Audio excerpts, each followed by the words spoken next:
Wouldn't it be a lot nicer having gas struts to hold up your hood on a Fisker Ocean, so that you can just easily put it down, lift it up, together with the hood latch catch that we've now got. Makes lifting the hood to get access to the engine area so much easier.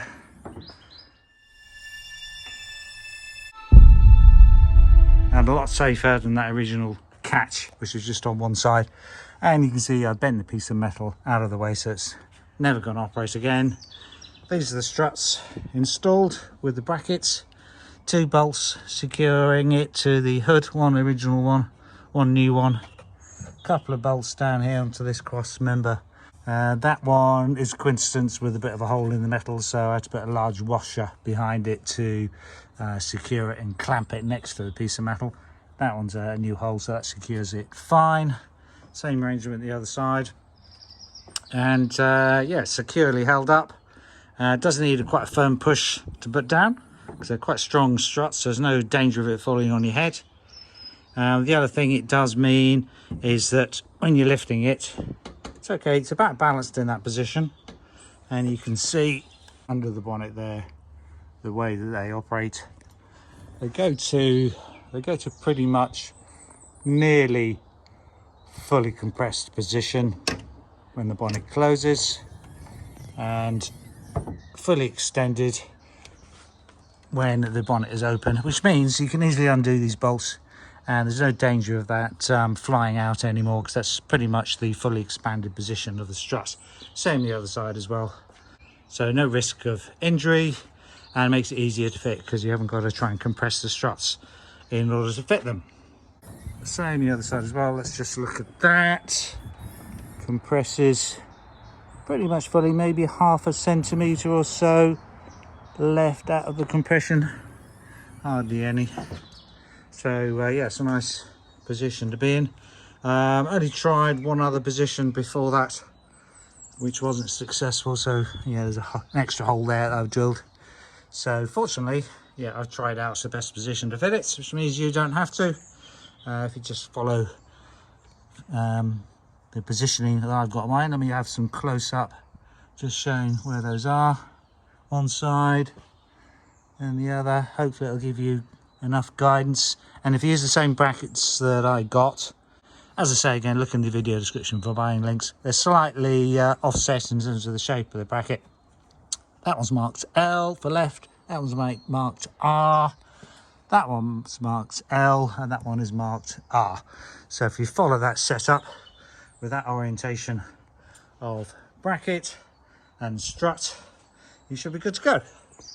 The only other thing, in conjunction with the latch that I put on, as part of opening the bonnet, of course, like modern cars, it's a 2-stage process of pulling the cable to release it off the hook, and then you have to get your fingers in and push up on this lever to remove that last bit of safety hook, because now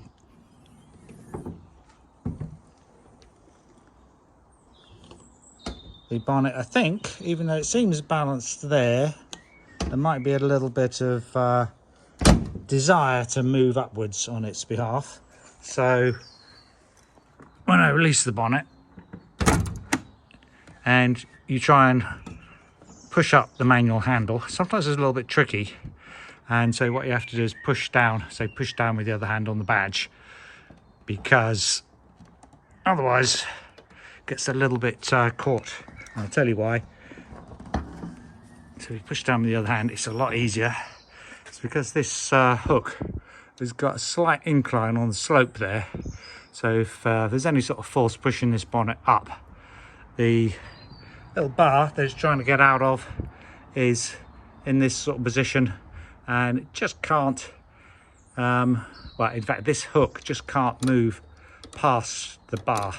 So if you just push it down a little bit, it just gives it a little bit of movement, and yeah, it's a lot easier to push up on the handle then. So a little tip, does mean it's a lot more difficult for anyone who's not familiar with the car to open it as well, which I suppose is quite handy.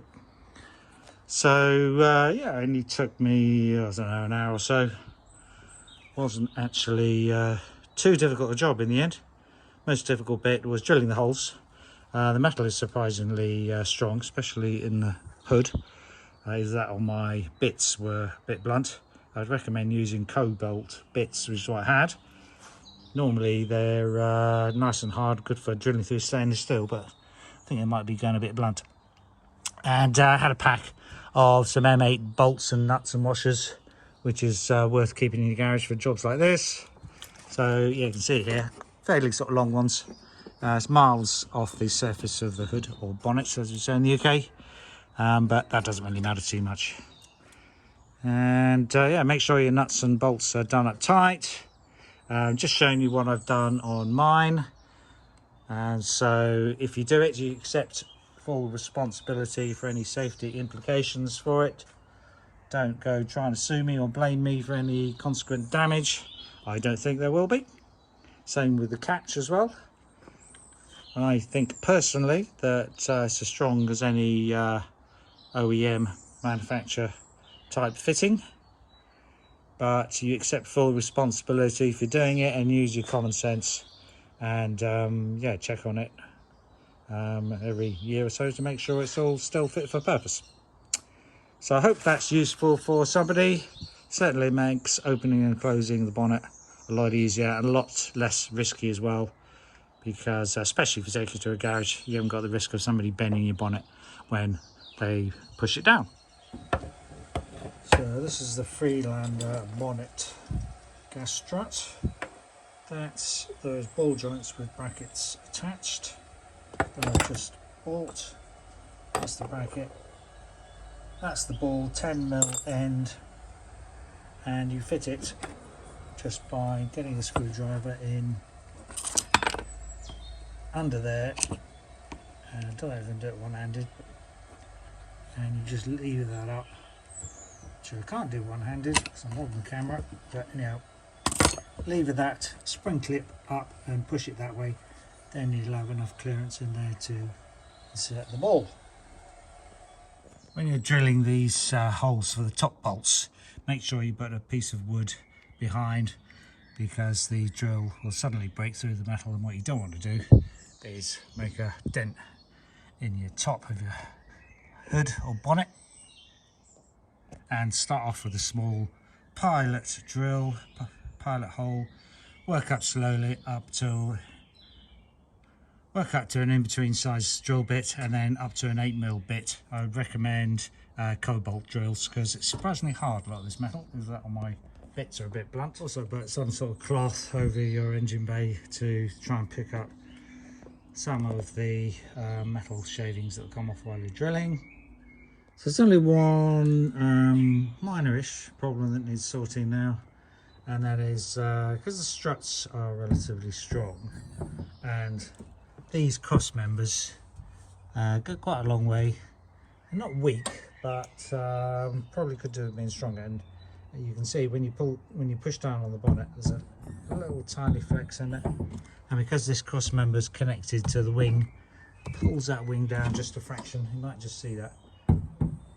Not a lot, and when it's all the way down, of course, it's acting nearly horizontally, so certainly much less vertical pressure that puts on it. On that left hand side in the picture, that doesn't matter too much.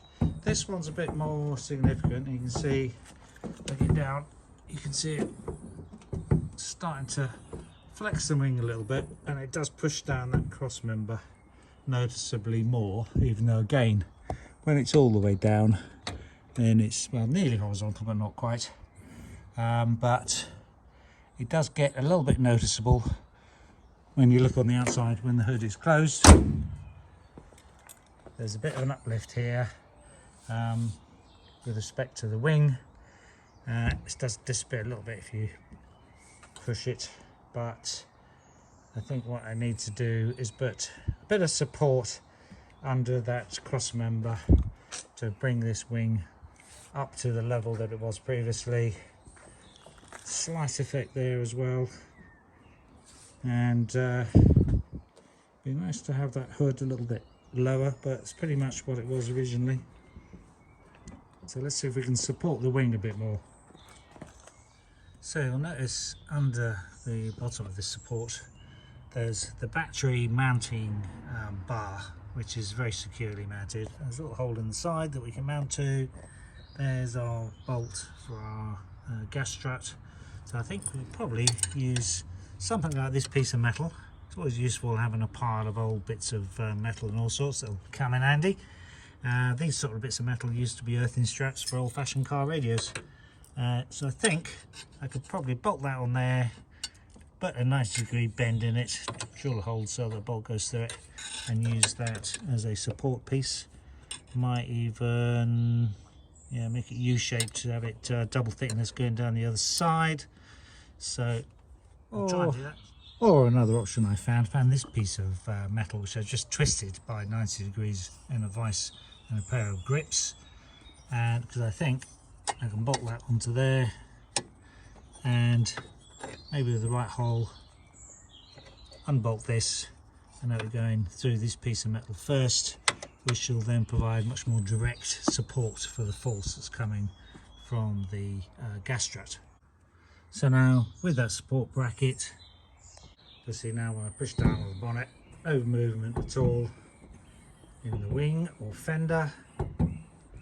And although the other side wasn't as bad, you'll see it's very minimal movement there as well. And what I've done there is just supported this end bracket.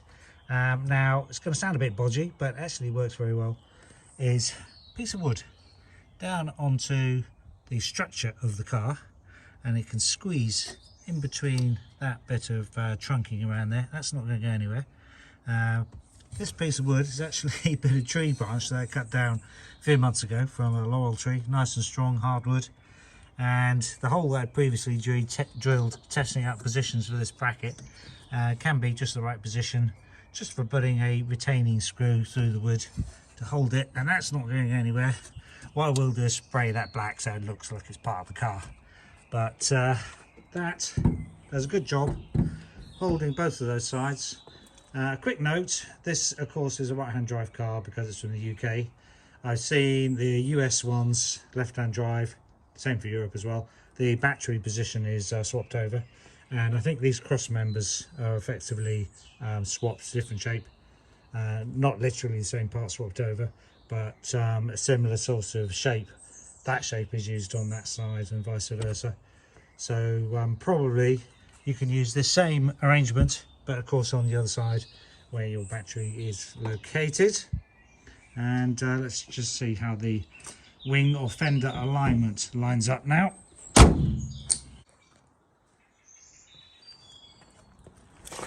And now the hood alignment is certainly good enough, I think. As good as it was previously, anyhow.